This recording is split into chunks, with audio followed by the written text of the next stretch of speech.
Hello, everyone, and thank you for joining us today for Stop Searching, Start Finding Using the Brain for File Management. My name is Matt Caton, and I'm joined today by my co-host, Patrick Thompson. Hi, everyone. Thanks for joining us today. And Patrick will be reviewing the question panel in the GoToMeeting window in addition to giving us a demo of many of the different file types that can go into the brain. Patrick will be reviewing the question panel. So if you have any questions today, please feel free to write them into the question panel. We'll try to get to all of those questions and maybe do a demo of a few particular questions at the end of the demo today. But the focus of today's webinar is really file management. It's all about those different file types that we are managing and juggling on a daily basis and how the brain can help us and give us better context when we're saving and navigating through all the multitude of different file types that we have. Now, I want to really sort of reverse engineer file management just a bit. And let's go all the way back to, of course, the filing cabinet. And I still have my filing cabinet. Actually, if I rearrange my monitor here, my screen, you can see this is my filing cabinet. There's one thing that you'll never find in this filing cabinet, though, and that's files and documents. I try to run a paperless office, so this filing cabinet is full of old tools, parts, wires, cables that I need. It's really just sort of I guess I'd call that the ambulance for technology. Any extra cords that I need or anything like that, I can always find them in my filing cabinet. But of course, because I try to run a paperless office, there's no paperwork in there. There's no documents. The shelf on top is a catch-all. All of my information is digital and is therefore in my computer.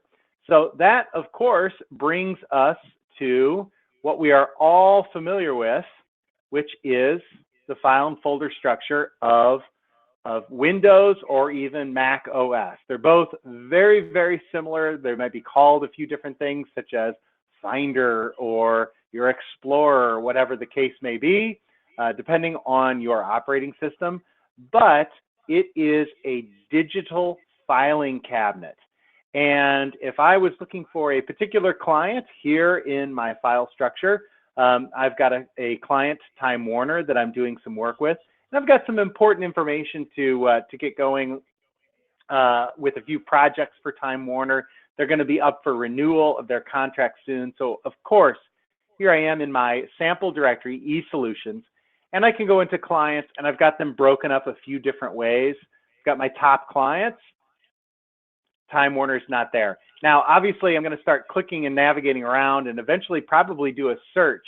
My gold service level, they should be there. They're not. I can go to clients by industry, media and entertainment. Once again, I'm not finding what I'm looking for.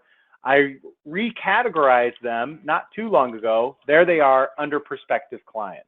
Because their contract is going to be up soon, they automatically fall under the category of prospective clients.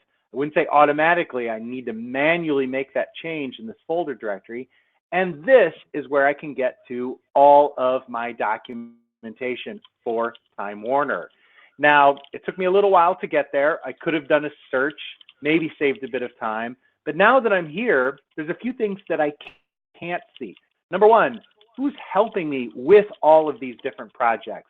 I've got that information in a completely separate directory. I've got emails pertaining to Time Warner. I've got web links that I'm storing maybe in my bookmarks or favorites for research for a new ad campaign, different graphics and videos and fonts and things like that, all in different locations that I need to gather. Now, of course, I could have one document in here that keeps track of all that information, but as soon as I find here's the link that I need to go to, I need to open up another application to get there, etc.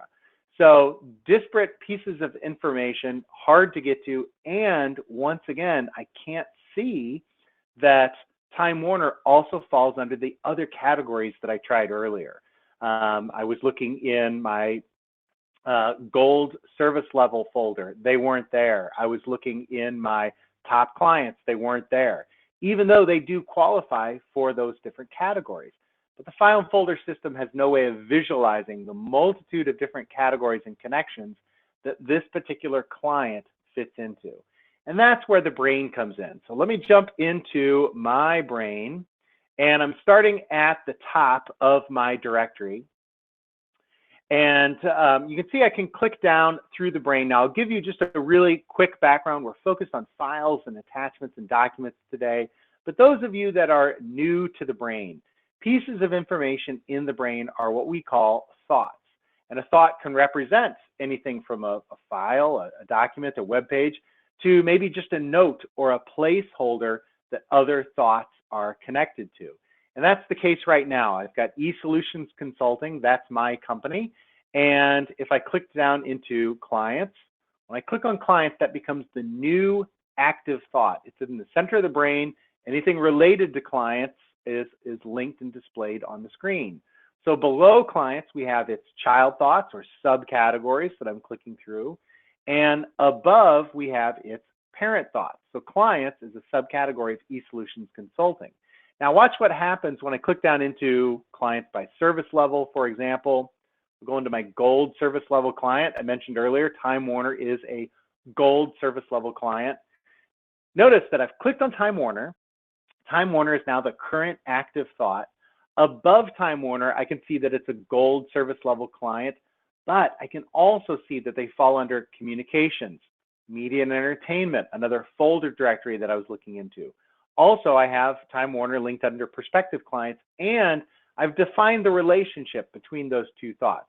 Time Warner is a prospective client because their contract is expiring this month. At the end of the month, they are no longer going to be a contract customer for us. So we need to do everything we can to finesse every conversation, every interaction with this particular client and have them renew for another year. So all of that information is simply stored in the display of the brain, not even in a file or document. We haven't opened a single file yet. And already I know more about this client than a file and folder structure would be capable of telling me. Also, you can see that Time Warner is linked to a series of what we call jump thoughts. And the jump thought is something that's related to the active thought, but not necessarily fitting into any type of hierarchical structure.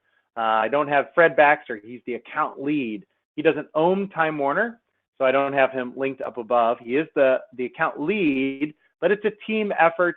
Again, I don't have him linked down below as a child thought. Now I can easily click and change relationships. We'll talk about that a little bit later today.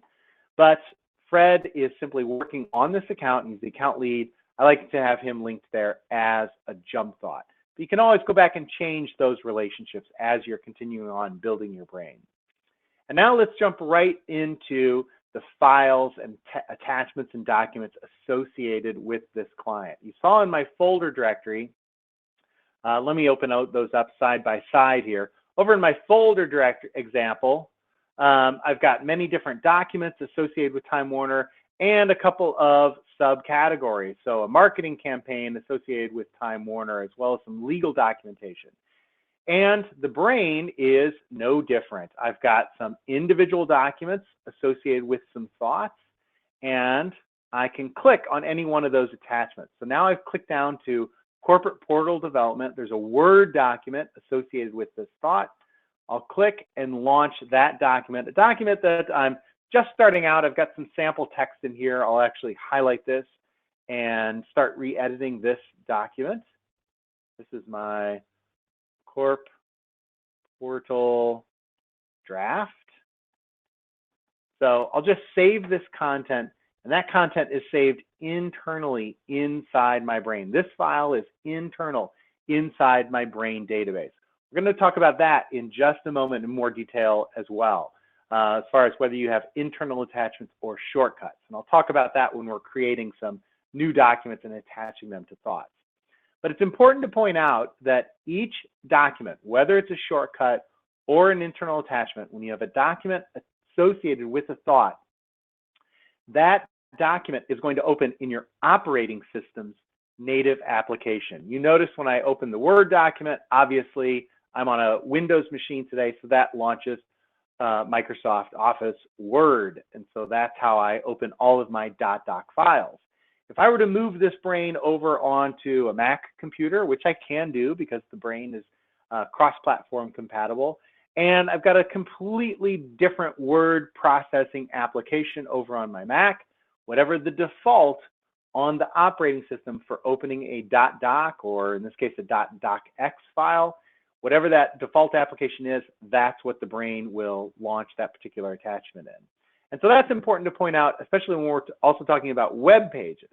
Regardless of how you drag and drop a web page into the brain is going to open it in your native application. So my default web application for browsing the web on this machine is Google Chrome.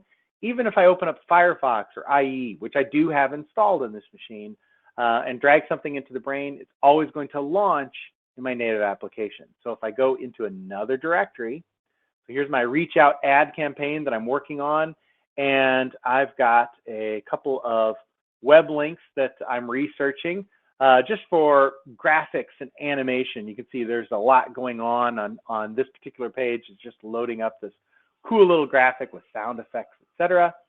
I was saving that to demonstrate for my client some of the types of technology we can provide for them. So I linked it right into my brain, and that launches, as you saw, in Google Chrome, the default application for my operating system. Okay, so let's actually start bringing some new content into this brain. I'm going to start with one file at a time, individual files and attachments for thoughts, and then I'm going to move into actually importing data into the brain, entire folder structures. So let's start with the simplest basic individual file. So I've got a new ad campaign, and this is an active project that we're trying to wrap up for this client before their end of their contract, the end of this month. So I've got a lot of work to do in this area of my brain. All my attachments, all my documents, my research, everything that is associated with my See the World ad campaign are going to be linked to this thought. Now, the first thing that I'm going to do is create a project outline, just a basic Word document where I'm going to keep some notes, and from time to time I might need to print that out to bring it to a meeting, etc. So I'm going to actually create a new thought in my brain called project outline.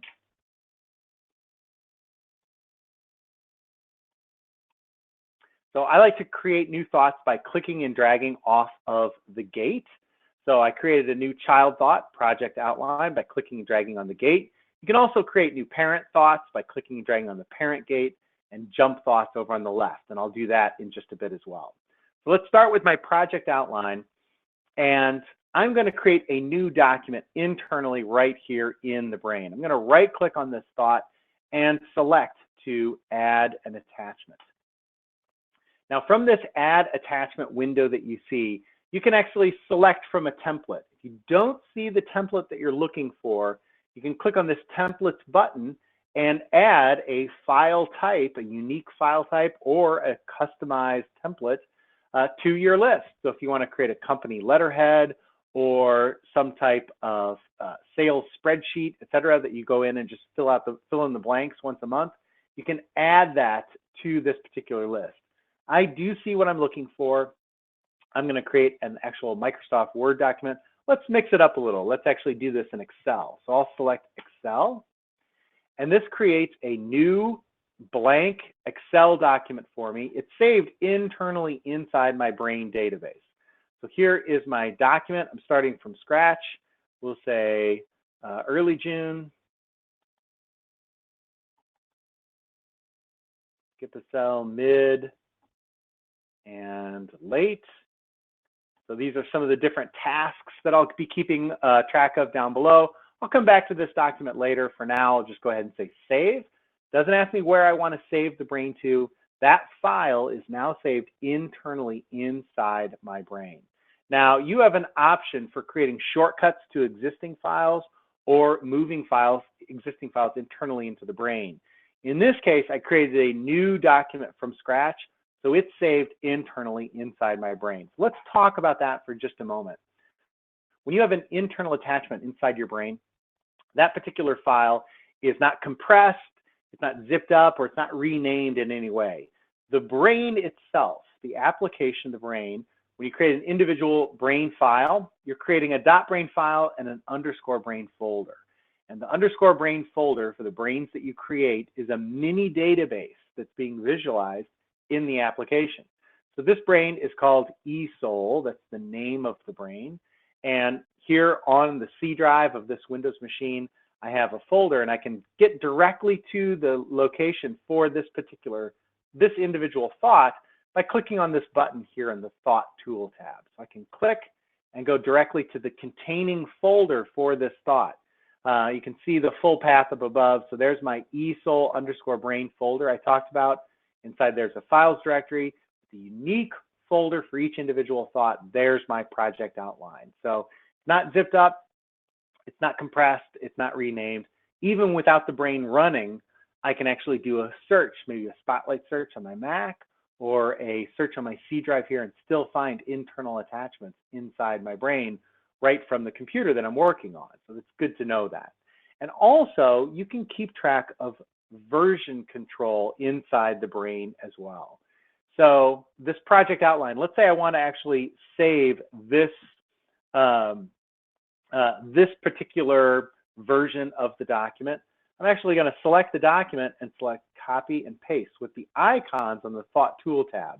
So now I've got my original project outline, and I've got a copy of the same document. I can even rename this version 2.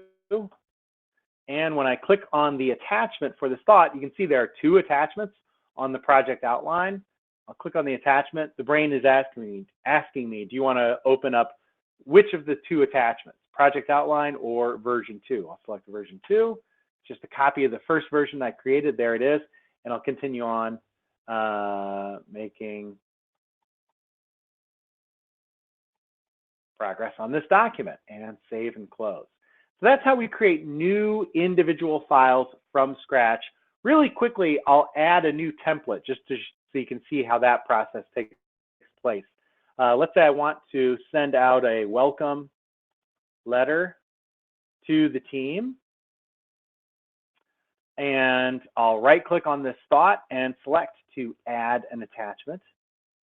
And again, I'm creating a new document from scratch, but this time I want to do so on the company letterhead.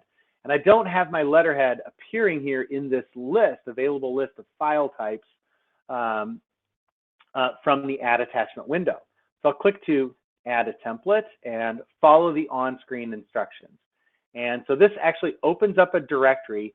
Anything that I drop into this directory, the brain will recognize as a template for you to use again and again in the future.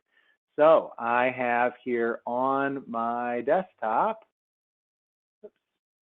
there it is, brain letterhead. I'm just going to drag and drop that right into this location. I can copy a file in, move a file in. In this case, I just moved it in. And now, when I right-click in the brain and select to add an attachment, there it is at the very top. Brain letterhead is a new option for me to choose from. Again, I can click here, and it's going to open up a brain letterhead for me to welcome, for me to start my document. Let's go ahead and save that and close it. Come back to that later in the brain. So actually 3 new individual files created from scratch right there in the brain. Let's now start bringing some existing content into the brain. So in my folder, I think I just changed directories. Let me jump back.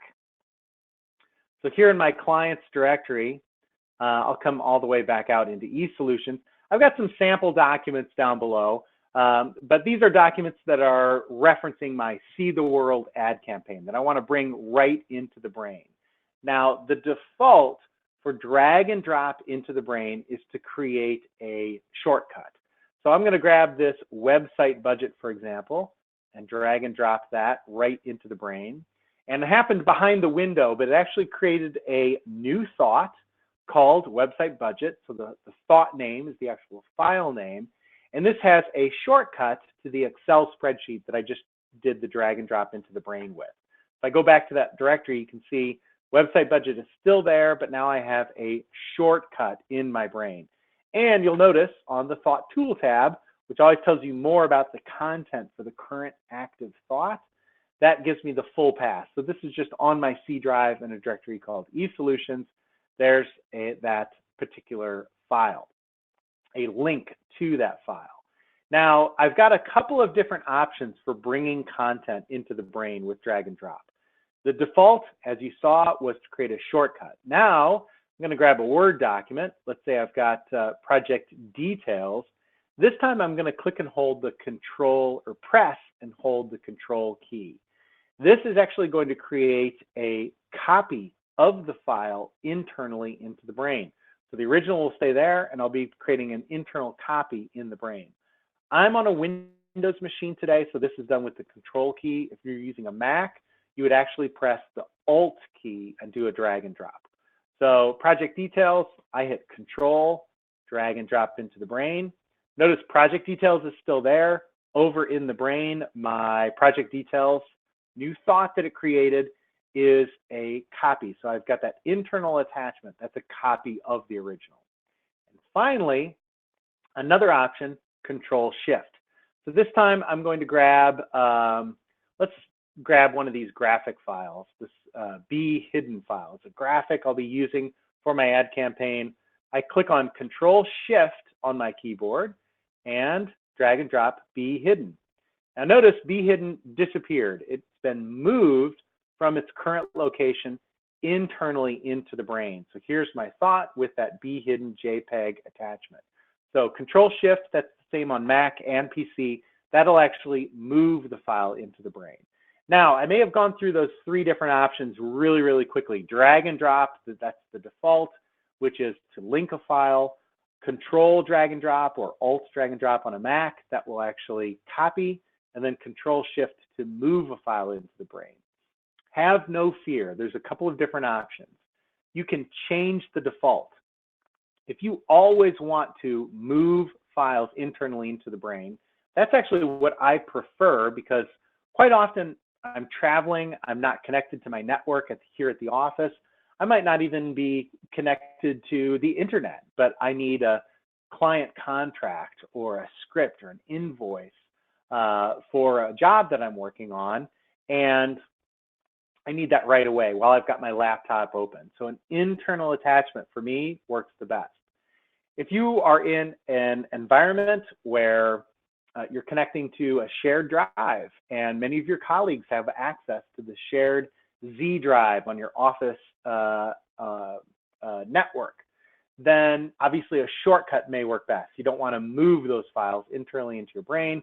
Keep them where they are, but just have nice shortcuts to access those and display further information in the brain. Those choices are yours. We give you these choices so that you can create a brain that reflects your own business process, your own thought process. But again, I can always go up to Options and into Preferences. On the UI tab in Preferences, there's an option to change your drag and drop default. So drag and drop can go straight to moving a file in. That's typically what I prefer when I'm not on a demo. When I'm on a demo, I leave the defaults on, so that's going to be linking a file into the brain. Additionally, if you think, gosh, there's too many keystrokes to remember, that's too confusing, you can always drag and drop into the brain and then right-click. So here's my website budget. Let's get that in view down below. Website budget. I'll leave that right over here and minimize the brain a bit. So keep an eye on website budget. Over on the brain where I linked that particular document, that Excel spreadsheet, I'm going to right-click and select to move this file into the brain. So website budget has been removed from my existing directory. Here in the brain, I've moved it internally. Right-click on an internal attachment to move a file out of the brain.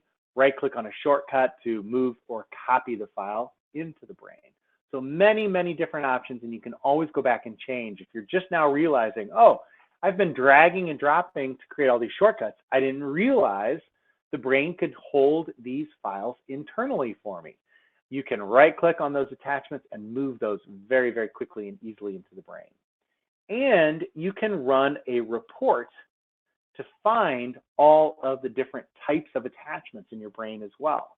So rather than saying, just navigating through and hoping to stumble upon a thought that you linked as a shortcut or moved internally and you want to move it out of the brain. Notice when I refresh my report, I have an alphabetical listing of all the thoughts in this brain. So this brain has well over 1,000 thoughts. But I'm wanting to do an assessment, a little review. Maybe I'm going to be traveling next week. I'll be actually doing a lot of my work on airplanes, trains, and in the back of taxis, etc. So no internet, potentially, and I need all of my documents. So I want to scan this brain to find out how many shortcuts I have that won't be there once I disconnect from the internet, because most likely they're shortcuts to files that are out on that Z drive or X drive at my office. So rather than just clicking through each thought one by one, I'm going to, here in the reports, go down to my attachments. And first, let's take a look at all thoughts that have at least one attachment. So there are 177 thoughts in this brain that have actual file attachments. And we can modify that further. Show me all attachments that are external. There's 28. So these are the 28 thoughts that we need to go through, I need to go through one by one to see if I need to move that file or copy the file into my brain, so I'll have access to that data, that information, while I'm traveling on the road. And I can just click on a thought, and there's the shortcut. I probably won't need that. Here's an SAP development database. This actually is a very important, it's my LDAP configuration services. I need this file. So therefore I can right click and just move or copy that file into the brain. So many, many different options for how you want to actually get those files into your brain, keep them in the brain, and also review all that content to see what needs to be moved internally or externally, again, whatever fits your business process. So there we've brought in a couple of few individual files. Let me also show you how you can really quickly import a lot of data into a brain that you're working on. I'm going to jump back over to I'll scroll through my past thought list here and get back into Time Warner. Here's another ad campaign that I'm working on all together now. And let's say I have an existing directory, an entire folder of data, of information that needs to be brought into the brain. Now I've got a few different options for bringing folders into the brain. I can just visualize the folder in the structure of the brain with a virtual thought. And that is a very simple process that's simply done with drag and drop. So let me go into my clients directory, and in prospective clients, there's Time Warner. Here is my campaign marketing for all together now. And all of the data, so add 21, there's nothing there. Corporate, yes, I need all of that information, my old meeting notes, etc. There's a lot of data inside this one folder that I want to bring into the brain. Now, if I just want to visualize in the brain, this is really a feature that a lot of, I always experience a lot of first-time users of the brain. Maybe they're not comfortable with the technology yet. Maybe they're not committed quite yet. They just want to visualize and navigate through information, but not change where they're storing it on their local drive. If that's the case, you can always create what we call a virtual thought. So I'm going to go back to my Time Warner directory and just drag and drop campaign marketing right into the brain. And I'll say, yes, I do want to bring that in. There's campaign marketing. Now I have my virtual thoughts turned off right now. So all I ended up with is a link back to campaign marketing. But what I can do is go into my options and preferences. And once again, on the UI tab, I can select to show virtual thoughts. Let's turn virtual thoughts on and notice that now I'm visualizing this folder directory. So there again was that add 21 folder, my meeting notes, can open those up. And notice all of the files are attached as individual attachments for a thought or displayed as an attachment. And folders or subdirectories are new thoughts, visualized as new thoughts. So anytime I see this little blue folder, I know that's a virtual thought. The content isn't actually there in my brain. I'm just visualizing it. And if I make a change, let's say I've got nothing yet, I don't believe. So there's nothing in my June directory since meetings haven't started yet. So campaign, meeting notes, and here I'll copy this particular file and I'll paste it into June. So now I have an attachment in my June directory. So in the brain, notice as soon as I clicked on my brain, it refreshed, and now it shows that attachment. And any changes made in that directory that the brain is visualizing will be reflected in the display of the brain as you click through. So those are virtual thoughts. Again, you haven't moved any content internally into your brain. You're just visualizing that folder structure. Let me go back now, and I'm actually going to delete this particular thought. I'll hold down the shift. Notice when you right click on a thought, you get the option to forget. That's sort of like throwing the thought into the recycle bin of the brain. There is a shortcut. I'm going to hold down the shift key and right click and go straight to delete. So yes, I want to delete that campaign marketing. And once again, remember that was just a shortcut being visualized of that folder structure. Now, oops, not there. Let me come back into my clients and prospective clients. There's Time Warner all together now. So now I'm going to do really commit to bringing this content internally into my brain. Rather than just displaying a virtual thought for all of the content in that folder, I actually want to import the folder internally into my brain. So from the desired thought, I want that content appearing down below my altogether now active project. So I'll click on File and select to import. So I am going to import a folder. Notice we have many different import capabilities. We've got other demos that we give from time to time where we review all of these different options. Today, since we're talking about individual files and documents being visualized and managed in the brain, we're just going to import a folder. So I select to import a folder, and now I can find it out on this PC. So in my C drive, eSolutions, clients, there's my campaign marketing folder. I'll say save. The brain wants to know if I want to verify, and yes, I do. And now all of those files have been imported. A copy has been imported into the brain. The original is still there, so notice that everything is still as it was in this campaign marketing.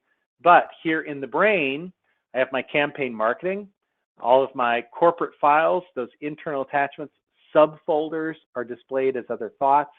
I can continue on adding new information. I can search through my content now that it's been imported into the brain, and I can provide further context. Helping me with all of my corporate files is going to be Patrick. So I've got a thought for Patrick in the brain, so I can keep track of other projects that Patrick is working on. He's part of the team site too. He's now going to be in charge of all my corporate files for this ad campaign. And if I want to type the link, I'll edit the link between Patrick and corporate files. And we'll say that Patrick is the team lead. So I just give that link, that relationship, better context. So I can easily see many people might be attached to the corporate files. Some people are writing them. Some people are reviewing them. But when I need a final answer on the corporate files that are being released with this client for this ad campaign, Patrick is going to have all of the answers. So I know the right thought to go to in the future.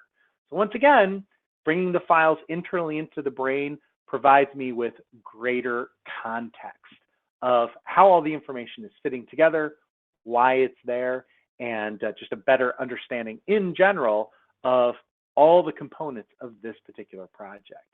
Now, there's one more file type that I want to demo with you before I hand things over to Patrick to demo some online resources for the brain. Actually, there's two file types that I'd like to bring in. The first is quite simply an email. Now, a lot of Windows users these days use Outlook. So we do have some Outlook integration in the brain. Let me go in and let's say I'm doing some, create a new thought for research. Research for demos.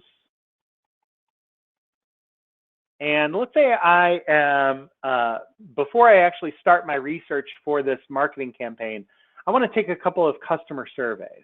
And it's not something that I'm really, really familiar with yet. I'll create a thought for customer surveys.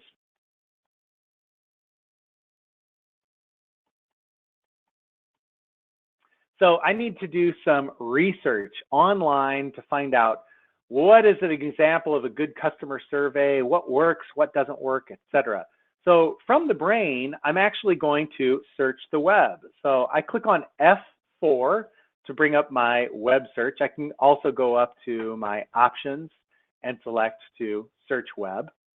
So I'm searching the web for, anytime you click on F4 from the brain, it's going to search the web for the name of the current active thought. If I was on a thought called marketing budget, corporate portal development, that would be my search. Obviously, I can change it. Customer survey examples or guidance, whatever the case may be. I can change my search engine. I can even edit and add my own search engine. So I can search through with Bing or through eBay, Amazon. You can see there's a lot of different options for you. I'll stay with Google and do a search. And here's a couple of ads that pop up. Maybe these are really helpful. I've heard a lot before about SurveyMonkey. I don't know exactly what it is. I might need to do some research here. So I'll come back to this later. I'll actually click to open the web page. And to bring a web page into the brain, I simply click and drag the URL. So any URL in the browser that you use, whether it's Google, Chrome, or if you're on a Mac, if you're on Safari or Firefox, whatever the case may be, you can drag and drop these unique URLs directly into the brain. And of course, I can close that and launch once again. It's always going to launch an attachment for a thought in its native application. So back in Google Chrome, this takes me directly to this SurveyMonkey. Now, if I go back to my search once again, so from customer surveys, I'll click on F4 and search. And let's say I find another top 10 essential tactics. That's going to be really helpful for me. I definitely need to read through that document. Don't have time right now. I don't even want to click to open it up. Right from my Google search result, I can click and drag into the brain. So the link looks a little bit different. It has this little Google because it's actually going to launch a Google search result for this URL. So I click and launch, and it'll launch whatever that Google search result was pointing to. So Help Scout, and there's my 10 essential tactics opening in my web browser. So even from the search results, you can just drag and drop those search results that are appearing in Bing or Google or whatever the case may be right into the brain. And I specifically mentioned emails as well. I got a little sidetracked there. Let me open up Outlook. And here I've got some random Outlook email messages open. Also in my survey, I'm sort of looking for a layout. And this is Zillow home sales in my area. Not something totally related, but I like the layout of how they show just what you need to know about a particular home. Maybe our survey will have that too. You know, click on the result that you like the best. And they'll be laid out this way with a nice graphic and basic information about that product, whatever it may be. So I'm actually going to drag and drop this email right from Outlook into the brain. And here I really want to point out our unique integration with Outlook for you Windows users. First off, once again, I get a new thought, recommended homes for you. That was the name of the subject matter of the email. I can go back and change that later. But also in the notes down below, the notes for this individual thought actually has an HTML representation. So there's a couple of houses in the area where I'm searching. But all the graphics are there, the hyperlinks are there, the details that are in that email are now visualized in my notes. So if I'm sharing this with a colleague or a client, I actually don't even need to launch Outlook in the future. I can just go down to the notes section of the brain and say, hey, here's something kind of interesting. These are, you know, McMansions in my neighborhood that it doesn't matter, but I just really like how the details are there. Big graphic, details over on the right, and that's all the information that we need to know when we're doing our customer surveys with our client. So let's set up our products with this format. So that's a unique scenario that we have with visualizing the content of an Outlook message in the notes. And I think that's the only application, I know it's the only application where dragging and dropping into TheBrain is actually going to pre-populate the note for you, and that's directly from Outlook. So we've brought individual files into TheBrain. We've brought a couple of URLs into TheBrain, imported a folder, and even did some drag and dropping with Outlook messages into TheBrain. Patrick is now going to come online and show us how we can bring a lot of the disparate information sources that we're getting used to sharing and storing online. And of course, I'm talking about Dropbox and Google Drive and on those online, all those online file sharing and file storage services. Very, very easy integration into TheBrain. And I'll pass presenter over to Patrick now so he can take us on a little tour. Great, thanks, Matt. Okay, so I do have a couple examples I just wanted to share real quick. As Matt mentioned, you can also bring in files from Dropbox, Google Drive, any other online file storage, really. I believe Box is also another one. But anyway, so I have my Dropbox folder here. Well, this is my local Dropbox folder that you can install onto your machine. And it's really easy to, as Matt was doing with his files on his machine, I can just drag and drop these files directly from my Dropbox folder into TheBrain. And then that becomes a link to the location on my machine. So you'll see here that is a link directly to the local version of this file on my machine. And if I click that, I can open it and edit it just like any other file I would have on my machine.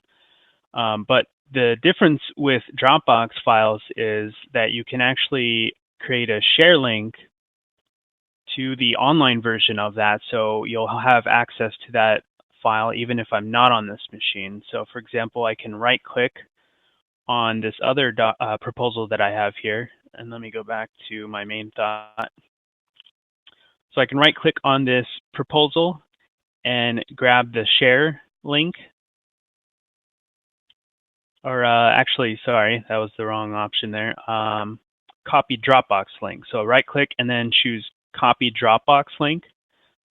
And now I can just simply paste that web link into my brain. And you'll see that the attachment is a little different now. That is an actual web link. So when I click on that, it'll bring me to the online version of that document. And then I'll always have access to that document when I'm on the go.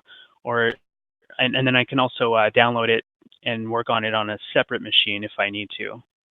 Another option for getting that link, some of you may know, is you can also do that online, like directly on Dropbox. I can just copy the share link from here. And that works the same way. That's the exact same link. I can paste that into here, and that's going to be the same link that you're seeing here now.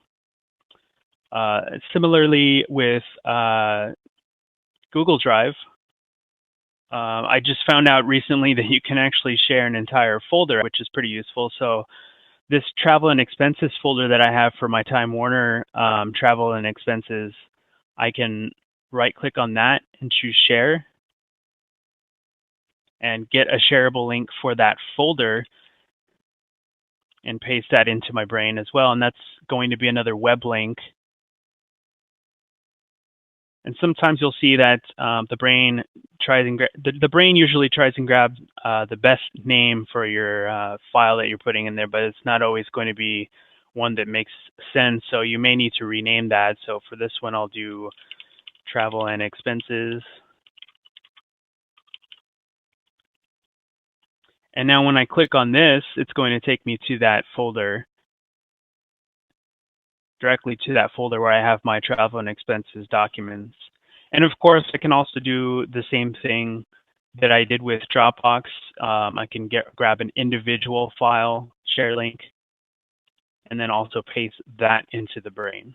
So you can do the same thing with, like I was saying, with other document services like Box, SugarSync, anything where you have an online file storage. They usually have a share option. That's fantastic. And I think I'll take presenter back. So thank you, Patrick. And Okay. that's great to know, like basically all those file attachments, those online files all have a unique URL. If something has a unique URL, it can easily be linked to a thought in the brain. And a few questions came up with regards to timestamping. I just had a quick conversation with David and Johnny about timestamping data. So I'm actually going to make myself the presenter again and share with you a few different ways that you can timestamp and review time-sensitive information. So here in my brain, the timestamp that I was referencing, there were a couple of different things. So customer survey. Let's say I really just want to keep track of this customer survey. Research was started today on, what is the 7th? June 7th. So, whoops, down here on my notes for customer survey, research started today. So I just make a quick little note about that, but every note that I take in my brain, I typically add this timestamp. So it's just a button that you can click in the brain. Great, that happened today, June 7th. Anytime I come back to this area of my brain, I'll actually be able to reference when this change took place. But additionally, the first question that came in was more about the actual file attachments. I think David wanted to know about individual files. Have they been updated since you made the copy from the network or from the sort of offline resource that you grabbed the file, the copy of the file from? So every individual file that we bring into the brain, let me come back to an individual, there's my meeting notes.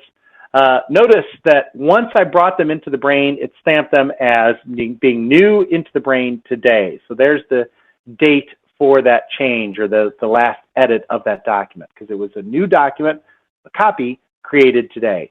Each individual thought has its own timestamp of when it has been modified and created and modified. So once again, I can filter my report. I can go into my reports and say, okay, don't just show me all of my individual thoughts with documents with external file attachments or internal. I'll say, show me all, and I'll use a couple of different scenarios. Show me all attachments that are internal that have been modified in the last, there's the 7th, we'll just say this is the last month, in the last week. And there my report just updated a bit, and I can see that of all those internal file attachments, there were hundreds, only 14 thoughts contain an internal file attachment that has been modified between June 1st and today. So a lot of different customizations that you can do with the report to review your data, review your content, what's being modified, what's being created, etc. The report will help you find that information. And then also the second question that popped up, I think that came in from I'm not sure who that came in from. Sorry about that. I lost track.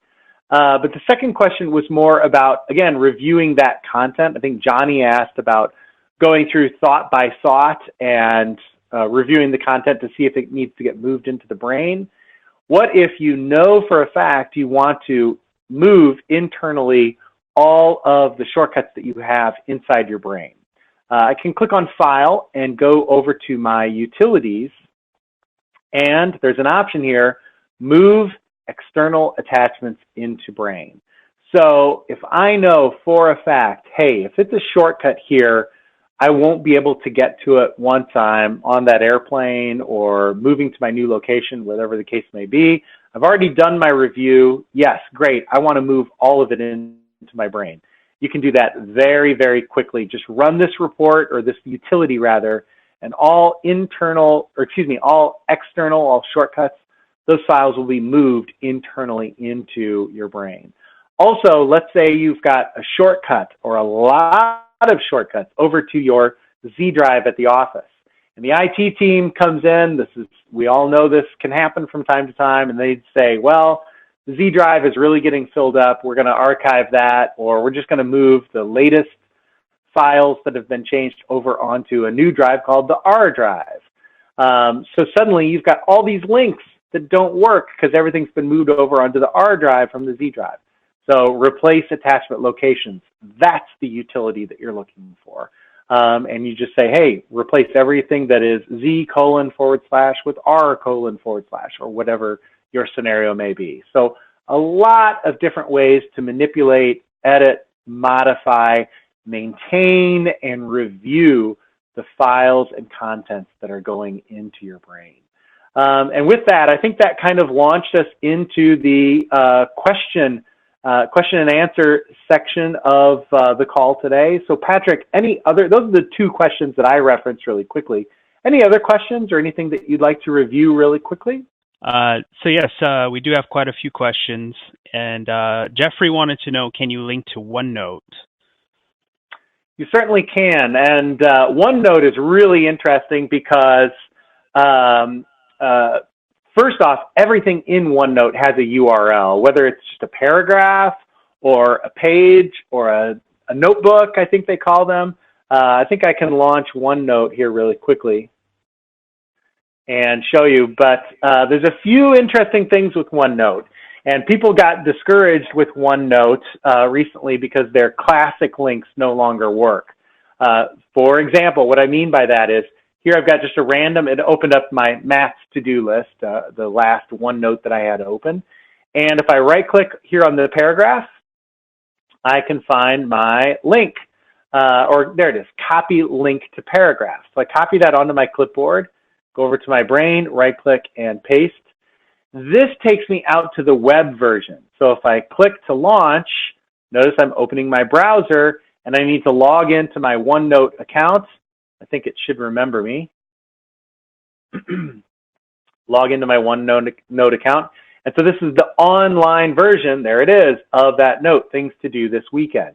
So copy link to paragraph or copy link to notebook, whatever the case may be, and you'll get the link to the online version. But there's a hidden little Easter egg in the URL that you're copying when you're right-clicking and copying on the local version. Once again, here in OneNote, let's say I want thoughts on building a playhouse. I right-click, copy link to paragraph. There's an extra step, but if you don't want to go to the online version, maybe you're not syncing OneNote with the online version. You don't want to go to the online version. You want to link to your local copy. That link to the local copy is actually hidden in the URL you just copied. So it takes an extra step, but there's nothing we can do about it. This is a OneNote thing. I'm going to open up a notepad here. Why isn't it opening? I'll open a new notepad window. Maybe that's opening off screen. So let's try Notepad++. There it is. There. So I am going to show you what the link looks like that you just copied. I'll paste. And notice there's actually two links in one. The first is an HTTPS, so that's what the brain reads. That's what anything will read if you paste this, what you just copied, into another application. But if you paste it here and only copy this second part, I wish there was an easy way to do this from OneNote. I've done some research. I can't find it. Other people can't find it. It's a little frustrating, but there it is. There's the local URL to open it on the local version. I'll close my copy of OneNote. Make sure I've got that copied to the clipboard and right-click. And it still says paste web link, but notice it's not actually a web link. It's going to launch my local copy of OneNote. So there it is, and I've got a link directly back to that paragraph or file or notebook or whatever the case may be. So a few different options for you for OneNote.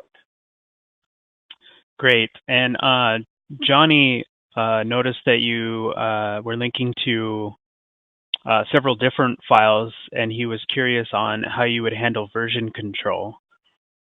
Sure. I talked about version control really, really briefly early on, but let me come back to that. So on this one of these, here it is, I have two different copies of the same file. I can also right-click here in the Thought Tool tab and paste multiple different file types on a single thought. So this project outline has 3 different attachments, one OneNote link and 2 Excel spreadsheets.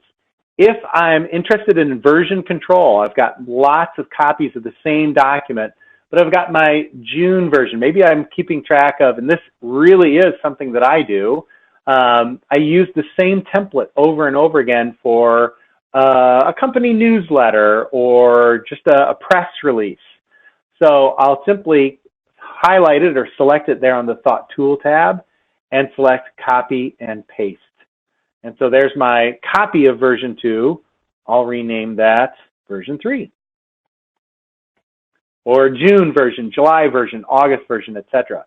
Also, when you have that open, you can always do a save as. So I'm going to actually launch version 3 in Excel and say File, Save As. And by default, Word, Excel, pretty much any file type will try to save the copy that you are saving from the application into the same directory where the original is. The original is there in my brain, eSoulBrain files with that unique folder name. And now I'll just simply call this version 4. Save, close Excel. And notice there are now 4 versions of that Excel spreadsheet here on the project outline. So 5 attachments total for this thought. So version control, really, really easy to do, whether you just copy and paste there into the Thought Tool tab or launch the attachment and save it from the application directly back into the same location in the brain. Great. And we have a couple of people asking about Evernote. I mentioned that you can also link to Evernote via links like you would with Dropbox and Google Drive. Maybe if you can just show a quick demo of that. I think I've got Evernote running here as well. And I think the key to remember with a lot of those online file storage and file management applications, once again, they're very linear. You know, Evernote is just really a long list organized by date or by modification, however you arrange it. But they all, once again, have URLs. And so you're always looking for that share option. You notice in a couple of the different applications that Patrick had open, you're always looking for that share link.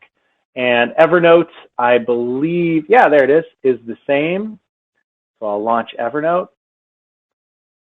And so there I've got some files, my Cedar Rapids on-site visit. I'm going to right-click on this event or document or whatever the case may be here in Evernote and select, there it is, there's share, copy, share URL. So copy note link, I can select that. That puts it right on the clipboard, right-click and paste. And launching will take me out onto the web. Again, I need to sign in, and I've got, once again, a link back to the online version of that Evernote item. And in Evernote Online, I know a lot of people use Evernote just online. They don't even have the a local version installed, I believe. They just get to it right from their browser. Once again, you get to that share URL, and you easily can make a link directly into your brain. Great. And Johnny wanted to know, so earlier in the webinar, you when you signed up Time Warner, you would know that the renewal was June 2017. But yeah, when did you link them back to the prospective client thought? You know, I did that manually on my own. You can certainly set up a reminder in your brain.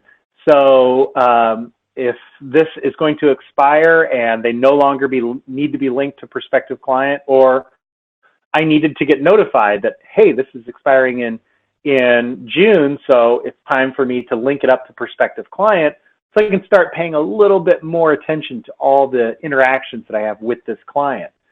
So I can actually do that on the calendar.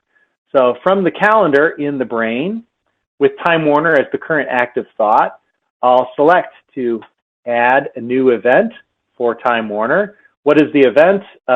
Contract is ending. And let's say I wanted to receive this back on May 30th. I'll change the date. So I want you to see what the pop-up reminder looks like. So on May 30th or 31st, I can select a time, etc., whether it's a repeating event, so I can have weekly reminders, daily reminders, yearly, annual reminders. But I just say, hey, contract is expiring May 30th. Add more details here in the description of the event, or those could typically, for me, I would put those in the notes on the thought, but call customer and re-sign for a new year, whatever the case may be. And do I want the brain to send me a reminder? Yes, I do. You can select minutes before, days before, etc. I'll go ahead and say save.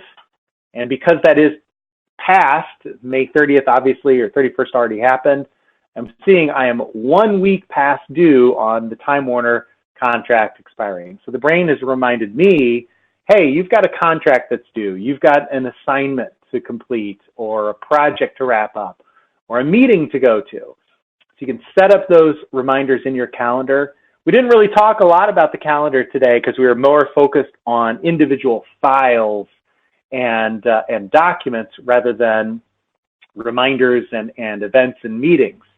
Typically, this is something we review on our meeting management webinars, but obviously it's there for you to be reminded of a particular event. I can snooze that. So if I still have this brain open for another 5 minutes, you'll see the reminder pop up again.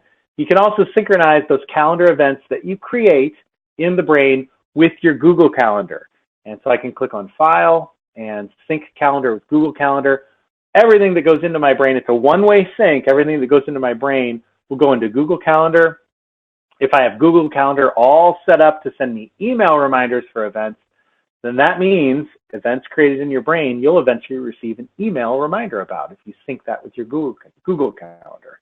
So there's more information about that feature. That's a whole long feature that we could spend another 20 minutes talking about. But more information on the calendar feature and synchronizing that with Google Calendar.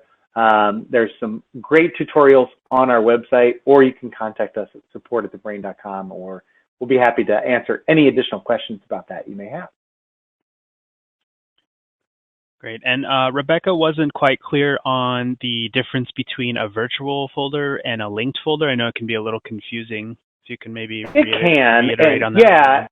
Yeah, we get a lot of, Patrick and I talk about this frequently with customers, particularly new customers to the brain. What's the difference between the two? And there are a few key differences that I typically like to point out. Number one, with a virtual thought, you're just visualizing whatever is there in that directory. So I can go and grab any folder out on my desktop, which is now starting to get a little cluttered. There we go. So I can grab a folder, drag and drop that into the brain. There's maps. And now anything going into maps is now being visualized. Let's go down to the Thought Tool tab. So there's all the map attachments. I don't have any subfolders in that folder. I did have a link over to Edgar Allan Poe, which I had set up previously, and that is being visualized in another area of my brain. So, so I clicked and drug a link between two virtual thoughts. But again, the virtual thought is really just a visualization of whatever is in that folder. A link to a file, you're just linking to an individual file, and it's going to be indexed. Virtual folders are only visualized. They're not indexed. If I do a search for brain sample XML,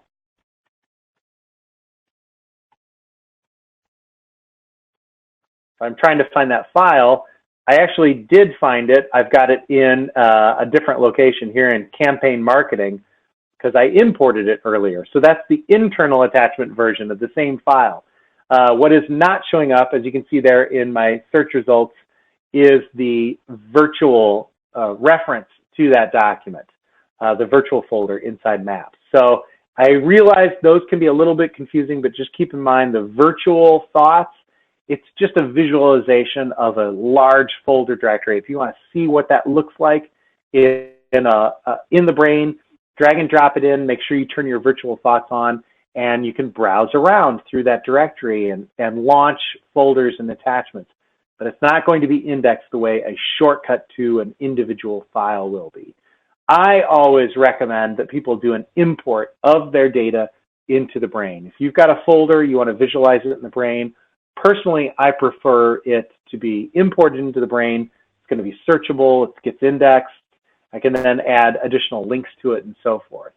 So virtual is just, again, a visualized quick reference.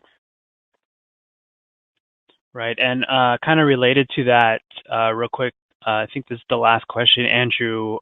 Well, kind of two questions here. First, he wasn't sure what the difference is between a link to thought, a copied thought, and a move thought. And his main question based on that was, when you import a document into the brain and work on it there, does the change get updated in the original document? Or do you have to go back? If the file is internal inside the brain, so we did some dragging and dropping of internal attachments, such as this website budget. This originally was linked, and now we've brought it into the brain. We right-clicked and said, move this internally. Now I can review that. I can look at the Thought Tool tab, and here's my website budget. It's internal. So if I launch this document and make some changes here to my website budget, that's only modifying this internal attachment inside my brain. If I had left this as a shortcut, then it is launching the file that it is pointing to and modifying that file that is actually stored outside of my brain in another directory. So if it's a link or a shortcut to a file, when you launch it, it's launching that file wherever the case may be, wherever the path points to on the Thought Tool tab.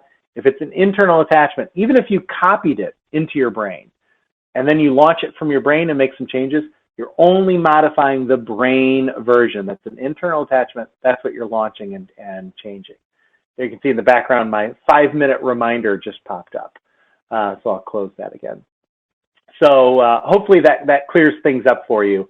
It's always really great just to look, and you'll get the hang of it as your brain continues to grow and evolve, whether you've got internal attachments or shortcuts.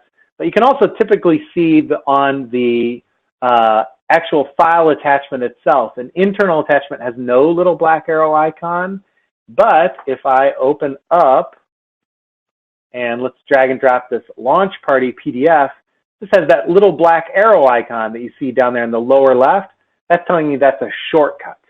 So shortcuts will have the little black arrow icon and show you the full path to the file down on the Thought Tool tab. Whereas internal attachments, no little black arrow icon. You're launching and saving and modifying just that file that's internal inside your brain. And also one last component. I know that was the last question, but I did want to share one more feature with you. It's actually a pretty big announcement. I'll go ahead and dismiss this reminder so that doesn't pop up anymore. We are currently in beta development of TheBrain 9. So TheBrain 9 can be accessed by going to our website. If you go to www.thebrain.com, and at the bottom of the page, you'll see a link to the TheBrain 9 beta release. So there's a lot of additional information here about the TheBrain 9. You can download a beta copy. It won't affect your existing version 8 brain, so you can run 8 and 9 at the same time and just review, just test, play around with the latest, greatest technology coming out of the brain, which is version 9. And one of the things that is so great about version 9 is specifically how we manage files and attachments. Notice that here I'm on a completely different subject matter, but a brain called Canoe. And it's all about collecting vintage canoes and building new canoes from scratch, etc. But notice that I have a web link associated with this thought, and that loads up in the brain's internal browser. So right here in the browser, never even have to leave the brain application. I'm browsing through, in this case, a Wikipedia page about canoes. And I can click on any of these links and actually continue on browsing there in the internal web browser built into the Brain 9. Additionally, I can actually open Word documents right here from the Brain as well. And if I go into Inspiration, you can see graphics load up very nicely in the content window, PDFs, and as I mentioned earlier, you can do previews of Excel spreadsheets and Word documents right there in the content window. We've got a nice little preview. So some great advances with file attachments and file management in the Brain 9.